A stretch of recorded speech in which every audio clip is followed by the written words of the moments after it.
Hola Carla, mil disculpas por la interrupción técnica. Quería agradecerte por la invitación, saludar a mi compañero de panel y saludar también a quienes nos acompañan a través de la emisión de Sonorama. Empezar tal vez colocando como un marco de referencia de los procesos de comunicación, porque el debate, más allá de ser un proceso que está dentro del ámbito de lo electoral, es un proceso de comunicación. Y digamos ahí decir que, por ejemplo, todo discurso siempre parte de una situación, todo acto comunicativo parte de una situación que es el contexto. Y ese contexto específico implica algo que se conoce como un contrato de comunicación, es decir, aquellas condiciones y aquellos lineamientos que recibes el momento en el que vas a participar de ese acto de comunicación. Y en este caso, digamos, ese contrato de comunicación, lo que ha implicado es que este sea un debate que dure 2 horas, que tenga 4 ejes temáticos, que tenga una pregunta, una réplica, una contrarréplica o una pregunta complementaria, y ese sería el marco de referencia que ambos candidatos debían seguir para que se logre un entendimiento de ese formato propuesto. Evidentemente, estos contratos de comunicación, como nosotros les denominamos desde el gabinete estratégico en el que soy directora de comunicación, tienen la posibilidad de márgenes de maniobra que hacen que una persona pueda destacar de la otra si es que, digamos, encuentra las suficientes herramientas comunicacionales, las suficientes herramientas retóricas para colocar otros elementos sobre la mesa. Y desde este marco conceptual, digamos, de cómo entender un proceso de comunicación que está enfocado a la persuasión, me parece que hemos visto a una candidata de la Revolución Ciudadana, Luisa González, más apegada hacia el formato, digamos, y una presentación por parte del candidato Daniel Noboa de saber utilizar más esos márgenes de maniobra para colocar mitos sobre la mesa, entendiendo que todos los procesos de comunicación, el debate no está excluido de eso, es un proceso de generación de mitos y por el contrario también de generación de desmitificación. Entonces creo que ese es como el marco conceptual en el que podemos analizar el debate desde el análisis del discurso y desde el análisis de las corrientes de comunicación. Sí, es que en ese sentido, tal vez no quedan resonando grandes propuestas, como tú planteabas en la pregunta, Carla, si es que quedan resonando las propuestas, creo que más bien quedan resonando algunos mitos que se pusieron sobre la mesa por parte de ambas candidaturas. Algunos de estos, por ejemplo, de los cuales hablaron.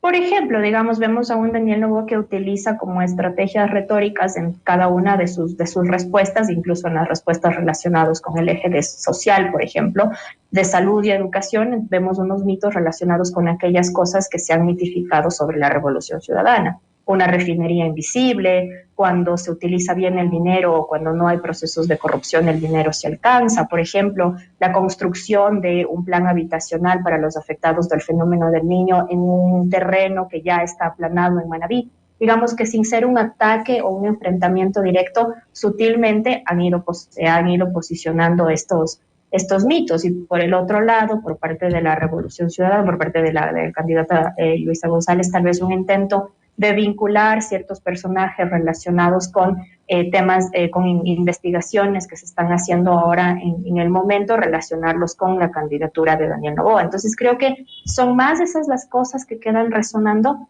que las propuestas en sí mismas. Perfecto, muchísimas gracias, Yadira. Alejandro, bienvenido a este espacio. Yo me voy a ir, en cambio, por otra parte, desde lo político. Creo yo que era la oportunidad de Luisa González de alguna manera aclarar la situación o la relación que tenía o que tiene Daniel Noboa con la vicepresidenta a través de las diferentes propuestas que había dado a su vicepresidenta, a través de ciertas declaraciones que llamaban la atención, como la privatización del IES, el hecho de recibir bonos para las mujeres embarazadas o para las divorciadas, o la posición que tenía su vicepresidenta, pero no ocupó para nada, digamos, esa estrategia. ¿Por qué de alguna manera no, a través de este debate y a través de este mecanismo que es cara a cara, se pudo aclarar este tipo de temas que de alguna manera deja también a la ciudadanía en dudas? Hola Carla, muchísimas gracias por la invitación. Un saludo atento a Yadira, que nos acompaña también en este panel. Bueno, las personas que hacemos análisis partimos básicamente de enterarnos de mucha información para poder después desarrollar un análisis. Digamos, no tratamos de hacerlo menos un análisis de percepción, sino de resultados, de hechos que han pasado. Y hubo 2 hechos fundamentales que están medidos de la empresa Golden, la cito la fuente incluso, que fueron decisivos en este debate. El primero fue que a los 28 minutos más o menos en promedio, la gran mayoría de las personas que estaban viendo el debate se desconectó.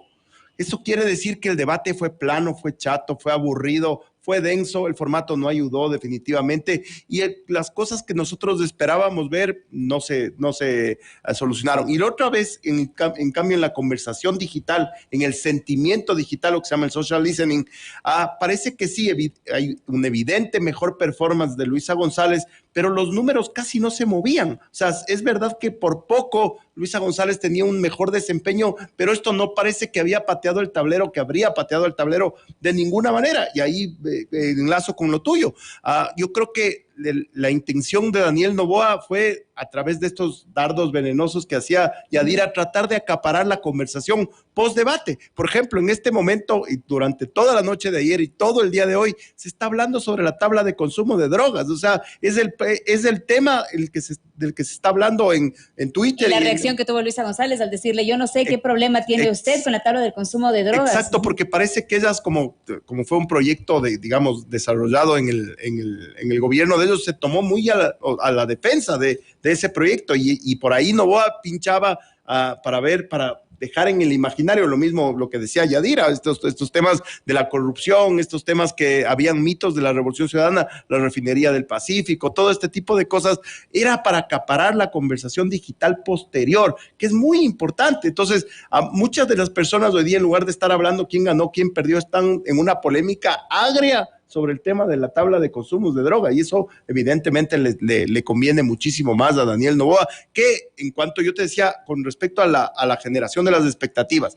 Nosotros teníamos una expectativa de que a Luisa González le fue pésimo en el primer debate, las cifras luego lo dijeron, quedó cuarta o quinta en las preferencias de la gente. Y de hecho ellos lo saben, por la preparación que tuvo después. Exactamente. Entonces, cuando tú tienes una experiencia de que tal vez le va a ir otra vez mal y después ella fue muy, muy contundente, muy, muy buena explicando. Es más, a mí me pareció que lo mejor de su debate y que es lo que abre la incógnita de aquí a los siguientes 15 días para el cierre, es que ella por fin dijo, yo soy la candidata a la presidencia, en mi presidencia. Entonces, ahora sí, veamos si es que resuelven por fin ese dilema de si la candidata es Luisa González o el candidato es Rafael Correa. En cambio, Daniel Noboa, teníamos las expectativas de una persona solvente, manejando cifras en el primer debate o en el debate de primera vuelta, y ahora a mí me pareció que en un exceso de entrenamiento, seguramente a él le dijeron, no hables encima de la presentadora, no te pises con la presentadora, como se llama en televisión, espera que te den el micrófono, que te abran el micrófono, pero parecía que esos 4 o 5 segundos que se tomaba eran interminables. Era un delay, parecía que era delay. Exacto, entonces eso, y después no solo eso, sino que cuando arrancaba, otra vez tomaba como un segundo aliento, entonces parecía que no podía hablar de corrido, era medio desesperante, a pesar de que después poco a poco se fue asentando, pero parece que entró muy nervioso y las expectativas de él, que eran grandes, que pasó todo lo contrario con Luisa. Entonces, es la administración de las expectativas lo que al final resolvió lo que pasó en el debate de ayer. Alejandro, ¿crees tú que de alguna manera el día de ayer definió el voto de la ciudadanía o de alguna manera definió también el voto nulo? Yo creo que para nada. Yo creo que lo que va a mover este debate, según otra vez, cito la fuente, porque no es una cosa de percepción, cito la fuente que es la empresa Golden que hacen estas estadísticas en tiempo real del social listening o la escucha de lo que pasa en las redes sociales y la conversación digital que fue tan importante en la primera vuelta. La verdad es que lo que se movió fue bastante poco. Incluso los desencantados de Noboa parecían irse más al nulo o parecían desencantados de la candidatura, pero diciendo como no me va a tocar más que escoger el mal menor. No parece haber nada en la conversación del día siguiente que diga va a moverse el electorado de una manera dramática. No parece, por ejemplo, lo que pasó en el 2021 con el meme drop de Andrés no mientas otra vez, que toda la semana siguiente hubo telones en la vía pública, músicos que hacían composiciones. Ahora lo que se ve son los de siempre, los operadores políticos de cada uno de los segmentos tratando de posicionar quién ganó el debate. Y en el caso de Noboa, tratar de revivir la conversación con estas picadas, estas chicaneadas sobre la Revolución Ciudadana. Alejandro, y si hacemos énfasis en lo que yo decía, ¿no? Que de alguna manera, ¿por qué no se toca el tema y las barrabasadas que ha hablado la candidata a la vicepresidencia de la República. Porque evidentemente eso está más claro que el agua. Para la candidatura de Daniel Noboa es un pasivo súper importante la candidata a la vicepresidencia. Y ahí es tremendo porque tú no sabes si es que no sabía con quién se metió, lo cual habla pésimo de haber elegido esto, o en parte está de acuerdo, y lo cual sería terrible. Entonces, la verdad es que ellos, como le consideran un pasivo, están tratando de esconderle, le han mandado de viaje, han puesto un comunicado diciendo que prácticamente le van a mandar a trabajar con el África. Entonces, es evidente que meterse en eso solo alimentaría el resultado negativo que les está significando la presencia del binomio. Yadira, yo me quiero ir contigo a la parte de la comunicación, y yo le decía también esto a Alejandro, y no sé cómo podríamos contextualizar esta parte. A mí me dio la impresión de que cuando una persona, por ejemplo, y voy a poner este ejemplo que es lo que me pasa a mí, yo no tengo un inglés súper fluido, ¿no? Pero cuando yo quiero hablar en inglés, normalmente siempre piensas en el cerebro cómo es la frase, la construyes y la dices. Me dio la impresión de que este mecanismo que uno utiliza cuando no está seguro de lo que va a decir es el que utilizó el día de ayer Daniel Noboa. Yo lo vi bastante lento, lo vi hasta un poco como titubeando, lo vi bastante alejado de incluso del mismo debate a través de las réplicas.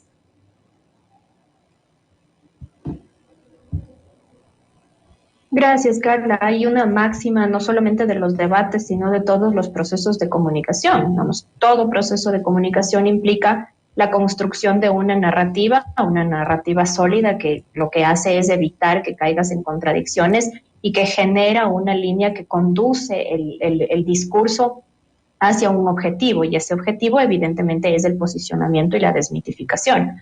Y esa es la primera premisa de los procesos de comunicación, y la segunda premisa de los procesos de comunicación es hablar de lo que se sabe y regresar todo el momento hacia los mensajes. Entonces, si vemos tal vez esos performances, yo nuevamente me voy a reiterar en este marco conceptual que proponía al inicio para hacer el análisis, y vemos que efectivamente la candidata Luisa González estuvo mucho más apegada al formato, es decir, fue quien más se apegó y tuvo más claridad sobre este contrato de comunicación que implicaba el debate en sus diferentes momentos. Y vemos, por otra parte, a un candidato, Daniel Noboa, que más alejado de ese contrato de comunicación, lo que hace es tratar de introducir estas cargas míticas, pero no necesariamente en un sentido ordenado, ni no necesariamente mirando como que estos mitos tengan una correspondencia con las respuestas que se estaba ofreciendo. Ahora, el debate no es solamente un evento que empieza y termina un día determinado y en un horario determinado, sino que efectivamente cumple con un antes, un durante y un después, y habrá que ver en ese después cómo se utilizan todos estos insumos de comunicación que se generaron el día de ayer, y se sigue generando una conversación a lo largo de los siguientes 15 días que vamos a tener todavía de campaña y después en el proceso electoral. Pero nuevamente, digamos, lo importante es que una idea siempre viene acompañada de una puesta en escena, y los procesos de comunicación que están encaminados a ser procesos persuasivos, como lo es el debate en este caso, debe venir acompañado de una puesta en escena. Entonces, no es solamente lo que digo, no es solamente la idea que tengo, es cómo la transmito y qué elementos pongo en escena el momento en el que quiero hacer esa transmisión de los hechos. Por ejemplo, ambos candidatos llegaron al debate colocados sus chalecos antibalas, y solamente la candidata Luisa González se detuvo al inicio a explicar cuál era la razón por la que ella lo estaba llevando. Habló sobre una amenaza a su seguridad, y después aseguró o explicó que el Consejo Nacional Electoral le aseguró que en el interior de las instalaciones de Ecuador TV existe la seguridad suficiente como para que se lo pueda quitar. Y digamos, tenemos un candidato que también llegó utilizando este elemento que tiene que seguirnos llamando la atención, porque no lo podemos naturalizar como parte de la campaña ni de los procesos electorales, pero no hubo un ofrecimiento de una explicación alrededor de eso, sino que casi se convirtió en parte de su puesta en escena, de su presencia en el debate. Y si voy a continuar en esa línea, Alejandro, desde tu perspectiva, ¿cómo viste incluso también dentro del imaginario social y de justamente cómo van encajando las acciones de los diferentes candidatos en este debate, el hecho de que no solo Daniel Noboa llega también con el chaleco antibalas, sino también su mamá y también su esposa, y vi muchas críticas incluso a través de las redes sociales que eso era el post-debate, que se habían mandado a hacer incluso hasta el chaleco?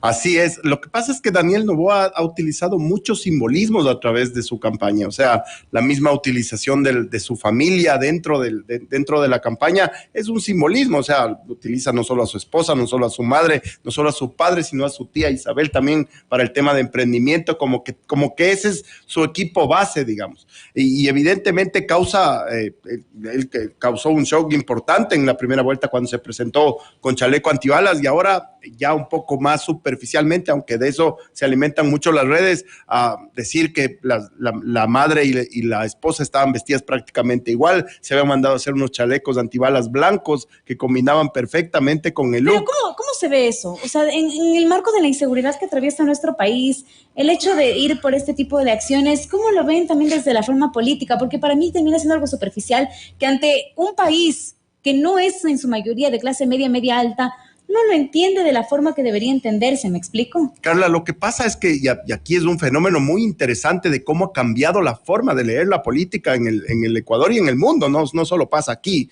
O sea, yo recuerdo, por ejemplo, la campaña de Instagram de Nayib Bukele, era impresionante. El Salvador, un país despedazado, destrozado, y sin embargo él con su fortuna, porque es hijo de migrantes libaneses, de mucha fortuna, enseñaba sus autos en Las Vegas, sus hoteles, ese tipo de cosas, y te parecía hasta insultante. Y sin embargo no, porque las redes sociales tienden esta forma frívola de tratar las cosas, y muchas veces estas cosas se vuelven aspiracionales para la gente. O sea, en lugar de ser un demérito, y esto debe estar absolutamente medido, yo no creo que improvisen, sino que se dan cuenta. Además, yo sigo las redes de los dos candidatos justamente para poder hacer análisis, y si tú ves las reacciones a eso, son espectaculares, tienen los números del demonio. Ha cambiado. O sea, nosotros tenemos que ya darnos cuenta que la forma de hacer política, la conversación ha mutado de los escenarios. Y los sufragantes también son unas generaciones completamente nuevas. Mira que de 13 millones y pico de votantes, 7 millones y pico son millennials y centennials. Entonces nosotros, yo que soy generación X, un poco mayor que tú, bastante mayor que tú,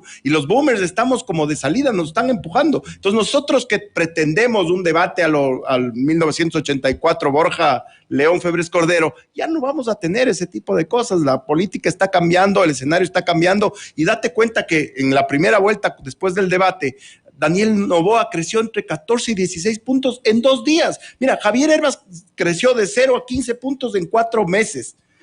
Daniel Noboa creció de 4 a 24 en una semana. O sea, ya el mundo es distinto, la espiral de comunicación es diferente, las herramientas de lenguaje, y sobre todo a estar adentro de esta conversación digital que a nosotros de lejos nos puede parecer frívola, etcétera. Bueno, ese es el nuevo lenguaje y ese es lo que hay que adaptarse. ¿Cómo van a ir cambiando desde tu criterio las encuestas en estas semanas después de este debate? ¿Le podría sumar puntos a Luisa González el desenvolvimiento que tuvo ayer? ¿Le podría restar puntos en cambio a Daniel Noboa, o de alguna manera se podría mantener porque el debate fue de alguna forma plano, como lo dijimos desde el inicio? Bueno, yo creo que el día viernes lo sabremos porque es el último día en que legalmente se pueden publicar encuestas. Seguramente algunas de las encuestadoras sacarán sus últimos estudios y ahí ya recién nos daremos cuenta. Yo creo que evidentemente un porcentaje de la votación indecisa sí la va a llevar Luisa, es evidente. Ahora, si es que las 3 encuestadoras que han sido consistentes en darle 10, 11, entre 9 y 11 puntos de diferencia a Daniel Noboa, dicen la verdad y están en lo cierto. Bueno, Comunicaliza fue la única que acertó prácticamente al centímetro lo que pasó en la primera vuelta, y esa es una de las encuestas a la que yo hago referencia. Lo que digo es que será lo suficiente, le avanzará. Y además, otra cosa, desde aquí al 15 de octubre hay todavía unos días. En una campaña no es tan importante cómo se entra, sino cómo se termina. ¿Qué pasará de aquí? ¿Qué pasará con el remate de campaña? El remate de campaña es fundamental, o sea, es la última imagen que te queda en la retina al momento que se acaba la campaña. Y ojo, el electorado es tan volátil que la mayoría de gente toma la decisión 24, 48 horas antes. Entonces, lo que pasa al final incide. Claro, a pesar de que el debate está muy cerquita de la votación, igual hay unos días todavía, y más con este tema digital, puede pasar, y con el electorado líquido que existe ahora en el mundo y volátil, puede pasar lo que sea. Yadira, no quiero dejarlos ir sin también analizar un poco la postura de la moderadora, quien también se convirtió el día de ayer en trending topic a través de las redes sociales. ¿Cómo vieron la postura de Ruth del Salto? ¿Creen ustedes que sus preguntas, sus interrupciones e incluso los cuestionamientos que hizo a los diferentes candidatos fueron oportunos? ¿Cómo vieron de alguna manera? Yo creo que hubo algunos ciudadanos que comparaban, por ejemplo, el accionar de Gisela Bayona con el de Ruth del Salto, porque Gisela de alguna manera picó un poco más, digamos, a los candidatos. Pero Ruth del Salto, en cambio, desde mi criterio, estuvo un poco más al margen del formato del debate. Yadira, desde tu conocimiento, ¿cómo viste también de alguna manera el desenvolvimiento de la moderadora? Es importantísimo mirar eso en un contexto y nuevamente, digamos, volvamos hacia el formato y lo que ese formato exigía de un ejercicio de moderación. Y lo que exigía era evidentemente marcar las cuatro secciones del debate y formular las preguntas y mirar, digamos, que esa pregunta y sus diferentes momentos, contestación, réplica y contrarréplica, se llevaran de acuerdo con lo establecido y que se pudiese profundizar, es decir, que se evite que se desvíe el debate hacia otro tipo de temas. En ese sentido, creo que la moderadora ha cumplido con ese contrato de comunicación en el que se enmarcaba su rol, evidentemente, y digamos, todo tiene que ver con el formato. Ahora que los debates son obligatorios, probablemente es la posibilidad para que, digamos, esas acciones que tienen que desarrollar los moderadores sean acciones que permitan politizar un poco más el debate. Y cuando decimos que el debate se debería politizar un poco más, evidentemente no estamos haciendo un llamado hacia la confrontación ni hacia la agresión entre las dos posturas que representan los candidatos. Recordemos que politizar implica mirar o, digamos, dotarle de sentido político a las cosas. Entonces creo que va a ser fundamental y creo que está quedando como una gran lección estos dos debates que hemos vivido en la elección presidencial y que se van a tener que repetir en el corto plazo en la elección del año 2025, de la necesidad, ¿no es cierto?, de que esos formatos permitan una conversación que no solamente sea responder a una pregunta, sino que nos permitan a los televidentes, a los que miramos el debate, poder hacer una comparación de las dos visiones del mundo, de las dos visiones de la forma de gobernar que nos están ofreciendo esas candidaturas. Es decir, que el debate pueda efectivamente politizarse y entendiendo que la politización es la dotación de sentido político a las cosas,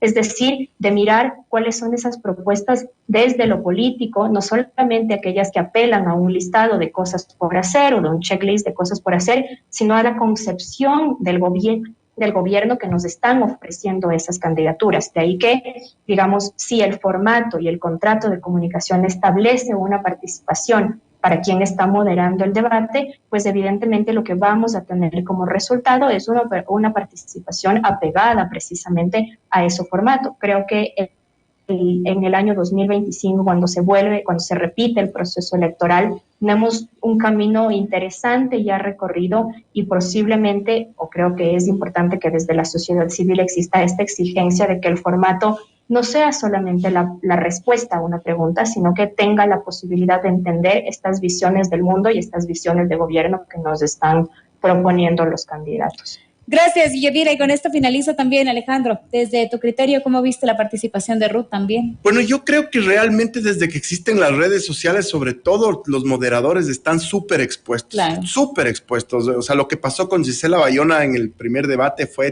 terrible, le masacraron de lado y lado. Y lo que pasa es evidentemente que ante la polarización extrema en la que estamos viviendo en este momento, además donde ya se acaba la segunda vuelta y estamos a las puertas de ir a las urnas, yo creo que esta quemada de cabeza que les hacen a los pobres moderadores, o sea, Ruth del Salto además tiene la ventaja de que no vive aquí en el Ecuador, no está tan inmersa en la locura de las redes sociales y de la agitación política. Entonces eso evidentemente yo creo que sí condiciona y a veces para demostrar el nivel de independencia puedes cometer errores como que hacen parecer que estás cargado de un lado o del otro. Siempre lo vas a ver desde tu espectro político, desde tu lado político. Ruth del Salto es una mujer que tiene una trayectoria impecable, una periodista muy bien formada. Yo no desconfío para nada, pero a veces estos condicionamientos de que te quemen la cabeza totalmente hacen que para demostrar independencia, estás en la picota, te estás viendo todo el Ecuador, y a veces para demostrar puede ser que pareciera que se carga un poquito para un lado, un poquito para el otro, y eso inmediatamente además desata la furia, pues. O sea, después ya es correísta o ya es anticorreísta o ya no sirve y los otros le felicitan, o sea, se vuelve un clásico futbolero de barras bravas, las redes sociales, y la pobre termina expuesta más que nunca en su vida. Ella tiene la suerte de que no vive aquí, no tendrá que contaminarse con tanta cosa. A pesar de que dijo que ya sí utiliza los servicios del IES. Claro, sí es verdad. Pero bueno, me quedo con esto y quiero agradecerles muchísimo a Yadira y Alejandro por acompañarnos esta tarde y analizar de manera breve, pues, en contexto lo que sucedió el día de ayer con este debate. Estaremos en todo caso también expectantes de conocer qué pasa durante los próximos 13 días, que como bien ya lo han mencionado, son decisivos para nuestro país. Muchísimas gracias, Carla, por la invitación. Un abrazo a Yadira en el Zoom. Muchísimas gracias por estar junto a nosotros. Son las